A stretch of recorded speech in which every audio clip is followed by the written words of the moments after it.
Lisbon itu sebagai ini dia gudangnya pemain-pemain. Karena kalau nggak ada Sevilla, nanti yang nyaingin MU siapa gitu. Seumpama ada fast break atau counter attack, itu nggak seperti Gavi, nggak seperti Pedri iya. atau Ansu Fati. Halo teman nobar, selamat datang di Bisbol, bincang seputar sepak bola, pastinya di channel kesayangan teman nobar di Panpel Nobar. Masih bersama Cak Niko dan juga dah Bang Sap pastinya. Kita akan membahas sedikit tentang Europa League, Bang. Betul. Nah, kita sudah memasuki babak baru, per-8 besar ya? Sekarang ya? 16 besar. 16 besar ya? Kita akan membahas kemarin playoff ya, Bang? Playoff. 32 besar, apa? 32 besar, benar gak sih? Iya, betul. Dia bukan 32 besar sih, dia playoff. Playoff ya? Iya, Playoff untuk masuk ke playoff. 16 besar. Untuk masuk 16 besar. Ada banyak laga ya, Bang? Iya, ada awalnya- 8 lah pasti. Terus yang kita lihat, oh kayak nggak mungkin menang, tiba-tiba bisa membalikkan keadaan gitu. Kita ke pertandingan pertama, Bang. Yang kita nggak tahu awalnya, lah kok iso imbang gitu. Juventus melawan Nantes. Betul. Awalnya kan imbang di kandangnya di Di Juve, ah, di Juve imbang. iya, Dele Alpi. Udah sih, udah pindah ya. Dari gua Dele Alpi ya. Di Sekarang Juve apa? Arena. Ah, Di Juve imbang. 1-1. Kemarin main di Nantes menang 3-0. 3-0. Ya, Juve sudah menunjukkan kelasnya. Kan saya bilang kemarin, Nah, Juve di beberapa pertandingan akhir sudah mulai menunjukkan penampilannya yang seharusnya seperti itu. Jadi ya wajar lah kalau lawan Juve menang, jelas wajar. iya. Tapi kan aneh juga ketika main di Itali dia imbang, di Prancis malah bener-bener jor-joran menang besar 3-0. Ya kapasitas Juve sebagai tim kuat dari Liga Italia, dari Serie A ya memang harus seperti itu. Betul. Apalagi dengan banyak pemain-pemain yang baru yang didatangkan kan di Iya. musim ini. Ada Vlahovic juga di situ. Yo, betul Bang. Walaupun sempat kehilangan Dybala Ya, yang Dybala. motor serangan ke Dybala Roma. ke Inter ya kan? Ke Roma. Ke Roma deh. Ke Roma. Ke Roma. Eh, Tapi dia dapat Pogba dia. Dapat Di Maria. Iya. Pogba-nya kan gaji buta, Bang. Kesulitan tidak terus dia ya. Ya. Selamat menikmati Pogba ya, Juve. Oke, selamat buat Juve yang berhasil melaju ke babak 16 besar karena berhasil menyingkirkan Nantes. Betul. Agregatnya 4-1. Heeh. Buat satu. Kita ke Salzburg versus Roma. Di Salzburg Roma kalah 0-1, tapi di pertemuan kedua di kandang Roma, nah ini berhasil menang 2-0. Betul. Ya, baik lagi tadi Roma sebagai tim unggulan, tim dari Italia, dari Serie A, yang mungkin secara peringkat di liga-liga di Eropa kan tetap di atas Betul. Salzburg lah. Salzburg Iya. dari mana sih? Belgia kan? Iya, Saya rasa wajar Roma bisa lolos ke babak 16 besar. oke kita tinggalkan Roma karena kita harus cepat, banyak sekali pertandingan. Sporting CP yang kemarin imbang lawan Midtjylland, lagi-lagi main di kandang Midtjylland malah menang. 4-0. Besar lagi-lagi. Iya. Betul. Midtjylland dari Denmark ya kan? Iya, Ya, 4-0. Sporting Lisbon memang harus selayaknya menang dia lawan Midtjylland, tim dari Denmark. Karena kita lihat selama ini Lisbon itu sebagai ini dia gudangnya pemain-pemain, ya kan? Jadi kayak Ronaldo kan dulu dari Betul. Lisbon, kemudian Bruno juga dari Lisbon. Jadi pemain-pemain yang ditempa di Liga Portugal, kemudian dia bagus, kebanyakan direkrut di Liga Inggris, masuk Liga ke besar ya. Manchester City, ke MU, bahkan mungkin juga di Liga Prancis, Liga Spanyol, Iya. kayak gitu. Jadi memang apa namanya pembibitan. Liga Portugal itu sebagai ya. sebagai liga untuk pembibitan pemain-pemain sebelum mereka berkancah di liga-liga besar di Eropa. Seperti itu. Oke, selamat buat Sporting yang akhirnya lolos. Kita ke Ajax ya. Ajax bertemu dengan Union Berlin. Ini dari Jerman ya, Bang? Union Berlin. Ya, Sempat imbang di Belanda 0-0 dan di kandang dari Union Berlin kalah 3-1. memang benar seperti Bang Syed sendiri kemarin ngomong, Ayak lagi Iya, lagi jelek-jeleknya. down dia. Sejak ditinggal pelatihnya Iya. Erik ten Hag, ya kan. Permainan Ajax jadi menurun. Di Liga Belanda, Ya. bahkan juga di kancah Liga Champion kan dia. Betul. Dia Liga Champion nggak lolos ke 16 besar, akhirnya dia turun ke Liga Eropa, main di playoff kalah lagi sama Liverpool. Iya. Ya memang ya kita doakan Ajax segera berbenah, Nah, kasihan juga. karena itu apa? Penyetak pemain-pemain bagus. Iya sama, dia di Liga Belanda juga Iya. sebagai ajang pembibitan pemain-pemain. Oke, kita tinggalkan Ayak yang harus rela tidak lolos ke babak selanjutnya. Ada Shakhtar dan Rennes. Shakhtar Donetsk ya. Ya, Shakhtar Donetsk, Ukraina. Mana ya Bang Shakhtar ya? Mm-mm. Shakhtar itu tapi adu penalti. Hmm. Karena di kandang ada iya, penalti dia. di kandang Shakhtar itu mereka berhasil menang 2-1. Nah, di kandang Rennes 2-1 juga. Nah, kan kita sekarang kan sudah tidak ada gol tandang kan. Nggak ada sih. Nah, Iya. akhirnya adu penalti dan menang 4-5 Hmm. untuk Shakhtar Donetsk. Oke, Keren. oke. Timnya si Mudryk ya Udrik, sama TT. TT. TT-nya Leicester ya. Iya. Fred juga dulu dari Shakhtar. Oh iya, itu dia. Bisa dibilang pembibitan juga ya. Banyak. Sang jawara yang punya kans besar di Liga Eropa, Sevilla. hampir Betul. tidak lolos. Hampir tidak lolos dia. Karena menang 3-0 di Spanyol, di kandang di Belanda, Mm-mm. mereka kalah 2-0. Untung cuma kalah 2-0. Iya, Masih menang selisih gol dia. akhirnya lolos karena itu. Itu sangat-sangat Iya, iya. disayangkan juga ya, karena Betul. Tapi Sevilla di Liga Spanyol dia kok di papan tengah dia. iya. Kita lihat. kan, Masih lebih bagus Sociedad, masih lebih bagus Iya, Real Betis. sudah ada si itu ya, David Silva ya. Mm-mm. Iya, Betul. baik pemain bagus. Cuma kita tahu darah mereka kan di Eropa ngeri banget. Iya benar. Tadi DNA ya kan. Tapi bagus lah bisa lolos karena kalau nggak ada Sevilla nanti yang nyaingin MU siapa gitu. Anda sombong sekali. Iya, ada sombong itu ciri khas ya. Terus lagi ada Leverkusen dan AS Monaco. Di pertandingan pertama, mana tadi aku lupa.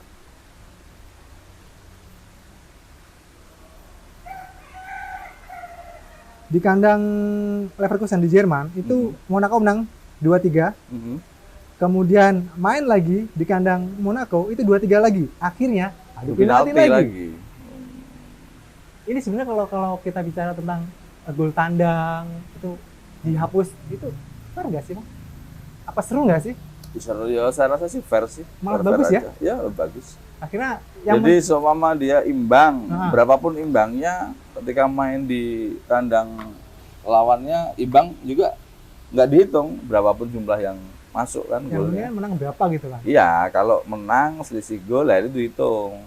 Di kandang menang 2-0, ketika main tandang kalah 1-0 masih bisa lolos Ah. kan karena selisih gol. Tapi Ah. kalau seri berapapun hasilnya kan tetap seri. Betul. Gitu. Jadi enaknya tuh ketika leg pertama itu mereka pun nggak mikir itu. Yang Mm-mm. penting menang gol Iya, berapapun kan itu pikiran yang dia all out ya, Bang. Iya betul. Itu Jadi sangat tuh. nggak terus kemudian ketika main di tandang Nah, dia itu bisa menahan seri, Ah, dia bisa masukkan Nah. 3-3, kemudian nanti dia di kandang harapannya saya bertahan total Nah. sehingga seri 0-0. nah itu. Jadi nggak seru. 0-0 pun tetap dihitung sama berapapun nilai berapapun skornya, Nah. meski yang penting sama-sama imbang gitu. Itu serunya ketika gol tandang dihapuskan. Mm-mm. Untuk seri ya. Untuk Karena seri. ketika itu kan akhirnya banyak tim yang tidak memikirkan itu akhirnya mainnya all out, Bang. All out. Jadi Seperti- permainan jadi lebih Ah. bagus, jadi lebih menarik kan gitu. Kan Nggak timpang. yang kita lihat kan seperti Barca. MU kemarin. MU kemarin. Ya, itu nanti kita bahas sendiri. Nah, itu di kandang kan sudah habis nih yang lain. Ini tinggal MU sama Barca, Bang. Oh, tinggal MU Barca. Iya, karena kemarin Oke. yang lain kan sudah MU Barca itu pas di Camp Nou Iya. seperti emang ayo nyerang gitu. Nggak mikir apa gol tandang piro-piro, yang penting Iya. nyari gol kemenangan itu loh. Betul. Yang bikin keren. MU Barca. Hmm. Ini saya senang sekali. akhirnya MU bisa mengalahkan Barca Setelah sekian lama. sekian lama. Jadi memang saya lihat MU kemarin di hari apa kemarin, Kamis ya kan, Iya. lawan Jumat Barca. dini hari ya. Iya betul, Jumat dini hari lawan Barca. Sebenarnya di babak pertama permainan MU kurang begitu bagus. Kurang begitu bagus. Bahkan sampai apa namanya?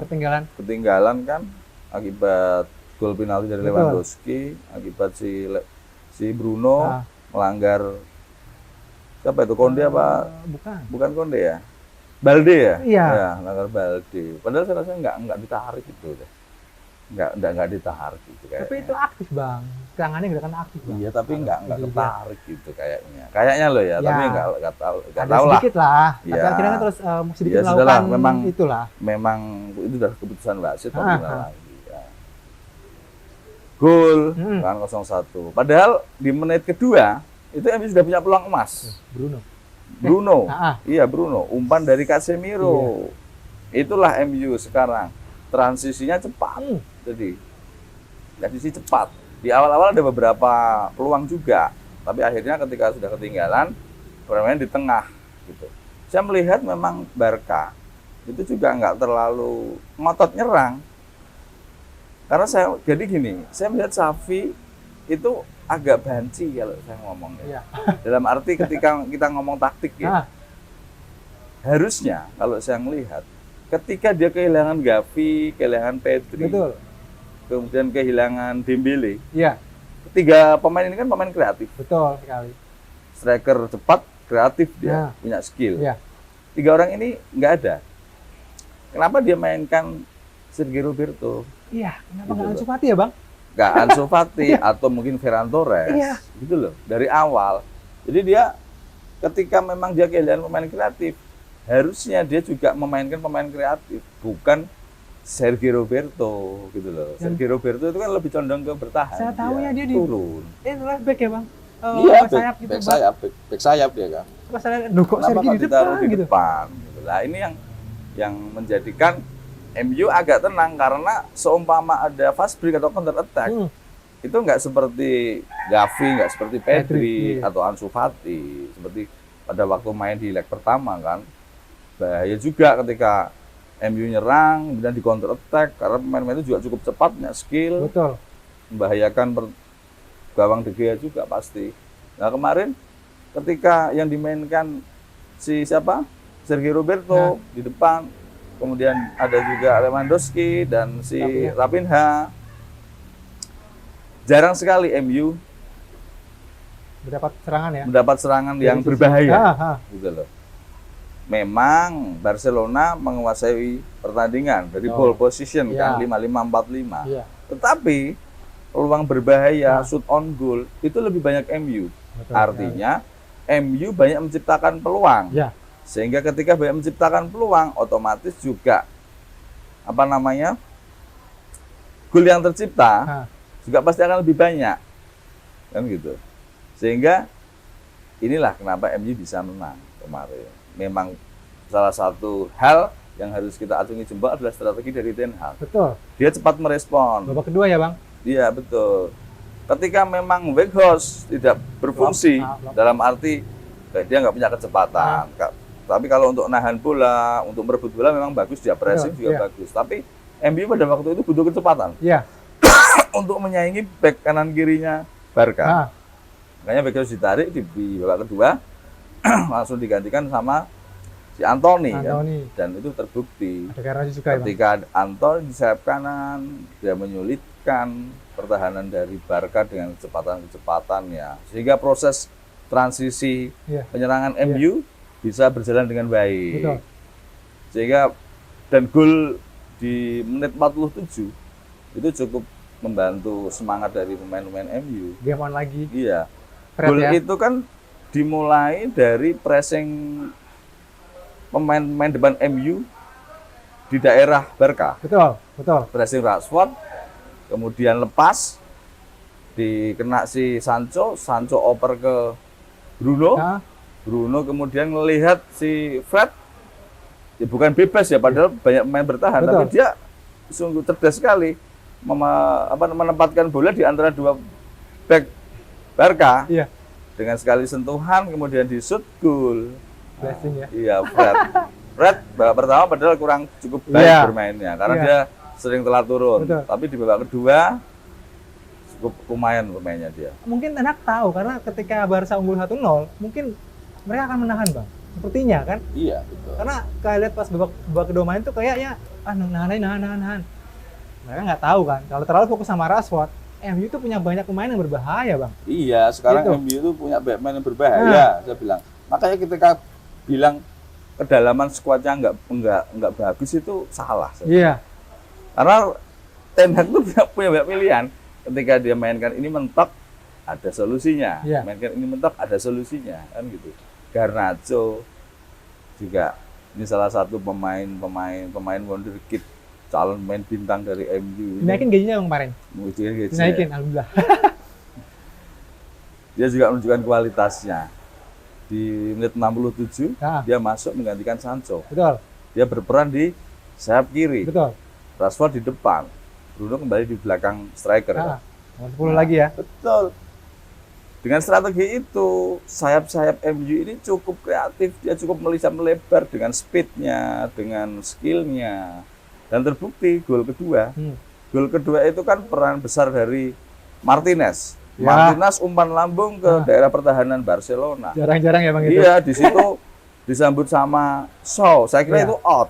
Ternyata dia bisa back heel, kena Bruno juga ngelewati satu pemain Barca, dioperkan ke Garnacho. Di shooting, di blok, kemudian kembali ke Fred, di shooting lagi di blok, kena si Anthony, flashing kaki kiri. Cantik sekali itu. Posisi favorit di Anthony itu. Dan gol.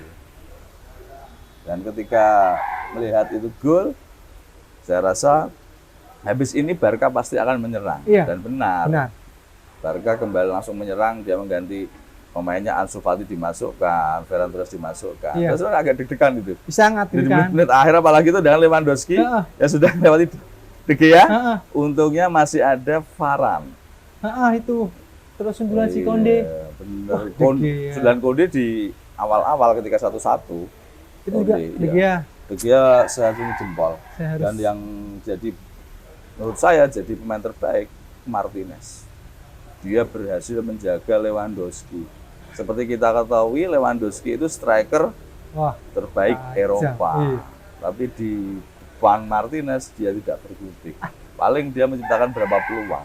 Padahal bagus sebenarnya si Lewandowski. Tapi sama Martinez juga tidak berkutik dia. Memang brilian sekali. Pembelian Lica ini. Iya, Lica ini memang nggak ada obatnya. Apalagi ketika dia sudah tandem sama Varane. Varane sekarang ini semangatnya cukup besar sekali. Apalagi ketika lawan Barcelona kan. Kebanyakan pemain-pemain bekas-bekas main Madrid ketika lawan Barcelona pasti semangatnya berlipat ganda. Si Varane, Casemiro juga gitu lah. Ini yang menjadi salah satu kekuatan dari pemain-pemain MU yang lain kan. Jadi ngelihat Casemiro main, Fred mulai kita tahu kalau ada Casemiro ya. Iya, Fred itu luar biasa. Sekarang. Betul. Jadi Fred itu dengan pergerakannya, dengan eksploitasi di banyak sisi lapangan, ditunjang dengan kecerdasan dari Casemiro, gitu loh. Jadi dia bisa kalau orang Jawa bilang bisa ngemong. Itu gunanya Casemiro. Walaupun sempat dibilang main sudah habis itu kan karena jadi pergerakan Fred itu nggak ngawur akhirnya. Sebelumnya kan pernah ngawur ya, Pak. Tercover Casemiro gitu loh. Jadi ketika Fred kok terlalu jauh ke depan, Casemiro back up. Itu terjadi di babak pertama itu. Fred terlalu ke depan, kemudian diserang balik kan. Tapi untungnya pemain-pemain yang kemarin main Barca itu nggak seperti Gavi, nggak seperti Pedri, gitu loh. Kasih Biskuit, kan agak lambat dia pergerakannya. Saya pikir ada Busquets juga agak menaikkan ya, ternyata ya. Enggak, udah terlalu tua Biskuit. Jadi emang ya silakan ya. Aku juga lihat saya layak MU menang. Meskipun Barca juga nggak jelek. Serunya juga De Jong ya bang, kena shoot. Gebok ya kan. Nah, itu peringatan, salah sopor film. Akhirnya fokus mereka bang, fokus untuk menjuarai liga lokal. Fokus untuk di Liga Spanyol ya kan. Iya, nggak apa-apa biar fokus. Ya, liga ya nggak apa-apa, itu alibi mereka. Oke, selamat buat MU dan ya nggak apa-apa lah, mainnya juga nggak jelek amat Barca ya bang. Enggak, bagus Barca mainnya. Akhirnya kemarin ada playoff ya, sudah diundi lagi, 16 besar ya. MU lawan Betis kan? ketemu tim Spanyol lagi. Iya, ketemu Spanyol lagi. Sepertinya hobi sekali ketemu tim Spanyol ya. Apa? Ada MU ketemu Real Betis, terus Union Berlin ketemu sama ini tim mana sih gambarnya? Union lagi. Union Berlin ketemu sama apa bang itu? Union apa gitu? Nah, USG tulisannya ya? Iya. Kayak pikir malah tes kehamilan nih ngecek di USG. Sevilla ketemu ini Fenerbah ya? Iya, Fenerbahce sih. Fenerbah ya? Liga Turki ya? Iya. Leverkusen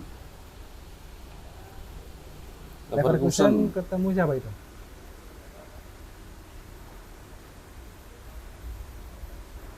Fenerbahce ini. Bukan. Saya cek. Iya. Oh, Saint Etienne dulu Liga Eropa. Oh, Saint Liga Etienne Prancis. Liga Prancis, Ya, sorry ya. itu. Terus Juve ketemu sama Jerman nih bang, kayaknya. Ya. Salzburg mungkin. Bukan. Saya kok ngecek. Brussels gitu loh. Brussels ya ini Belgia. RC Brussels. Oh, Freiburg. Oh, Freiburg. Jerman kan? SC Freiburg ya. Nah, Jerman. SC Freiburg. Terus Jerman, Shakhtar ketemu Feyenoord. Belanda ya. Belanda. Feyenoord. Terus Ferencvaros Leverkusen ketemu kemana? Union Saint Gilloise ya. Iya, Sporting ketemu Arsenal. Seru nih bang. Seru. Wah ini seru nih. Iya. Beberapa laganya seru kayaknya Sporting Arsenal, terus MU nanti Betis. Sevilla Fenerbahce juga seru.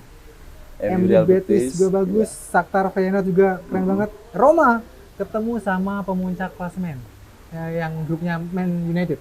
Real Sociedad. Mau itu prediksi? Nggak usah lah. Nggak usah ya. Selama. Itu preview kita kemarin Liga Eropa ya teman-teman nobar. Beruntungnya ya nggak ada beruntung juga sih karena kalau di Liga Eropa tuh kita nggak tahu kekuatan lawan bang. Iya betul. Bisa agak sedikit buta. Karena bisa saja atau main di Spanyol MU agak-agak gitu. Tapi kita tahu Ten Hag. Ten Hag we trust. Itu dia. Oke. Terima kasih teman-teman yang sudah menyaksikan preview kita Liga Eropa dan kita ngasih tahu sedikit babak 16 besar ya bang. Iya. Thank you. Yang belum subscribe channel Pan Penobar sekarang subscribe channel Pan Penobar. Jangan lupa dibunyikan tanda loncengnya, like, komen, dan juga share. Terima kasih. Sekali lagi, Cak Niko pamit. Bangsat juga pamit. Salam fans layar kaca. Bye-bye.